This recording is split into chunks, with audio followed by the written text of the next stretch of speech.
पिछले भाग में हमने देखा कि सूरत रवाना होने से पहले पूरब को एक अनजान एनवलप मिला था, पर कुछ कारणवश उसने वो एनवलप नहीं खोला। सूरत के ट्रिप के दौरान पूरब को पता चला कि सुनील के घर के पास डुमस बीच है। पूरब को पैरानॉर्मल जैसी चीजों में बेहद दिलचस्पी थी, जिस कारण डुमस बीच के बारे में पूरब सब कुछ जानता था। पूजा की दादी की तबीयत अचानक खराब हुई, इसलिए पूजा मॉर्निंग के वक्त अपने घर के लिए निकल चुकी थी, पर पूजा अपने घर पहुंची ही नहीं थी। आखिर कहां गई पूजा? क्या है उस एनवलप में और क्या है राज डुमस बीच का? जानने के लिए दिल थाम के बैठ जाइए। नमस्कार दोस्तों, मैं हूं भास्कर और आप सुन रहे हैं एक दिल दहला देने वाली सच्ची घटना पे आधारित कहानी।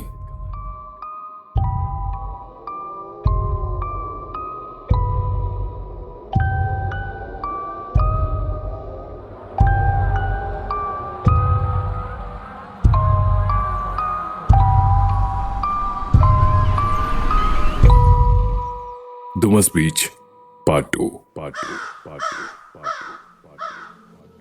पूजा के घर से कॉल आने पर पता चला कि पूजा अभी तक घर पर पहुंची ही नहीं थी और ना उसकी दादी बीमार थी।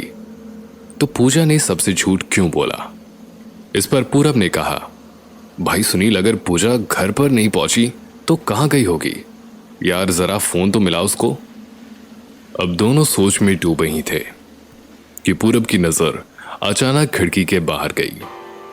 उसे वहां पर वही लड़की खड़ी दिखाई दी जो उसे कुछ देर पहले घूर रही थी। पूरब ने अपनी आंखें मसली और सुनील को इशारा करते हुए कहा, वो देख खिड़की के बाहर। कहां? यार फिर कहां चली गई ये? पूरब जब खिड़की से नीचे झांकता है तो उसे वो लड़की उसके घर के सामने बेहोश पड़ी दिखाई देती है। वो दोनों भागे भागे अपने घर के नीचे जाते हैं तो देखते हैं कि वो लड़की कोई और नहीं, पूजा थी। बिना कुछ टाइम गवाए दोनों पूजा को घर ले आए। उसको बहुत तेज फीवर था तो डॉक्टर के द्वारा कुछ ट्रीटमेंट करवाए गए। पूजा की तबीयत फिर भी ठीक नहीं हो पा रही थी। उसकी हालत दिन ब दिन इतनी खराब होती जा रही थी कि वो अजीबोगरीब हरकतें करने लगी थी। कभी आधी रात डुमस बीच पर जाना तो कभी पूरब पर जानलेवा हमला करना।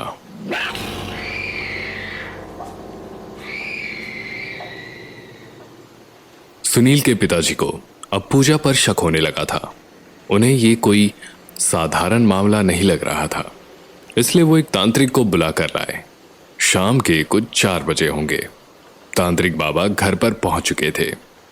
जैसे ही बाबा ने घर में कदम रखा वैसे ही उन्हें कुछ काली शक्तियों का आभास हुआ।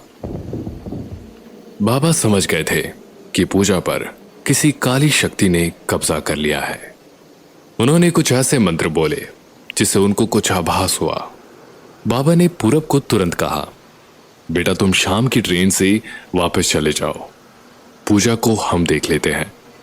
अगर कल तक यहां रुके तो तुम्हारी जान को भी खतरा है, क्योंकि कल पूर्णिमा की रात है जिसमें काली शक्तियां और भी ताकतवर हो जाती हैं। और अगर डुमस बीच किसी को बुलाता है तो बड़ी अनहोनी होती है। और अभी डुमस बीच तुम्हें बुला रहा है। जितनी जल्दी हो सके यहां से निकल जाओ। पर पूरब को यह सब कुछ देखकर अजीब लगा। तभी उसको बैग में रखा एनवलप याद आया। उसने झट से अपना बैग खोला और एनवलप निकाला। जब उसने एनवलप खोला तो उसमें एक लेटर था जिस पर काली रेत लगी हुई थी। उसने लेटर देखा तो उसमें एक पार्टी का इनविटेशन था जो कल रात डुमस बीच पर होने वाली थी। यह लेटर किसी पार्टी के इनविटेशन का नहीं बल्कि पूरब की मौत का था, जो डुमस बीच पर उसका इंतजार कर रही थी। बिना और कुछ सोचे समझे पूरब स्टेशन के लिए निकल गया। कुछ ही देर में पूरब स्टेशन पहुंचा ही होगा, तभी सुनील का कॉल आया।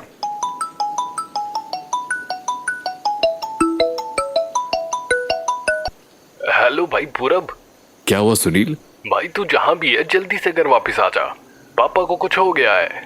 अभी तो ठीक थे, अचानक से ऐसा क्या हो गया? पता नहीं भाई, बस तू जल्दी से घर आ जा। ठीक है भाई, आ रहा हूं। पूरब ने जल्दी से दूसरी गाड़ी पकड़ी और घर पहुंचा। जब देखा तो अंकल आंटी कुर्सी पर बैठे चाय पी रहे थे। पूरब को लगा सुनील ने झूठ बोलकर वापस बुलाया है। उसने सुनील को घर में ढूंढा पर सुनील नहीं मिला। ढूंढते हुए पूरब डुमस बीच पर भी जा पहुंचा, जहां बीच के साइड पे कुछ पार्टी का प्रारंभ हो रहा था। कुछ टेंट लगे हुए थे। पूरब को लगा सुनील शायद इधर ही होगा। पूरब को बाबा की बात और इनविटेशन लेटर बिल्कुल भी याद नहीं आया। वो टेंट की तरफ बढ़ ही रहा था कि एक ही पल में वो सारे टेंट आंखों के सामने से ओझल हो गए। उसके साथ धोखा हुआ था। उसको बाबा की बात याद आई, बेटा डुमस बीच पर भूल के भी मत जाना। पूरब को लगने लगा कि कॉल सुनील ने नहीं, किसी और ने किया था। डुमस बीच की शक्तियां नहीं चाहती थी कि पूरब वापस दिल्ली चले जाए। पूरब कुछ सोच ही रहा था कि अचानक उसके कंधे पर एक हाथ आया। उसने पीछे मुड़कर देखा तो वहां पूजा थी, पर ऐसा लगा कि वो पूजा नहीं बल्कि कोई और है जो पूरब को घूरे जा रहा है और बार बार एक ही बात कह रहा है, हे बलि चढ़ाऊंगा, हे बलि चढ़ाऊंगा। कल रात 12 बजे के बाद पूर्णिमा की रात है, जहां तेरी बलि चढ़ाऊंगा और हम सब अमर हो जाएंगे। ये सब सुनकर पूरब के माथे से पसीना बहता हुआ साफ दिख रहा था। उसने डरे हुए आवाज में पूछा, सब लोग? मतलब और कौन? वो आत्मा हंसते हुए बोली, देख शराब ने आगे पीछे आजू बाजू। जब पूरब ने देखा तो सब जगह उसको कुछ धुंधली धुंधली तस्वीरें दिखाई दे रही थी, जैसे कई आत्माएं उसके इर्द गिर्द खड़ी हो। पूरब की आंखों के सामने अंधेरा सा छाने लगा था। उसे सब कुछ धुंधला धुंधला दिखने लगा था। उसके बदन पर सांप रेंगने लगे। पूरब चाहकर भी वहां से नहीं भाग सकता था कि तभी वो तांत्रिक बाबा कुछ मंत्र बोलते हुए पूरब की तरफ आ रहे थे। हाथ में रुद्राक्ष की माला लिए लगातार मंत्र जाप कर रहे थे। तभी पूजा के अंदर की आत्मा बोली, बंद कर इसे, वरना पूजा को अभी मार डालूंगा।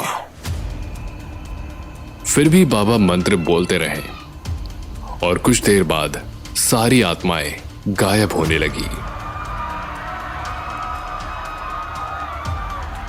पूजा के अंदर की आत्मा बोली, अभी तो जा रहा हूं, पर वापस आऊंगा।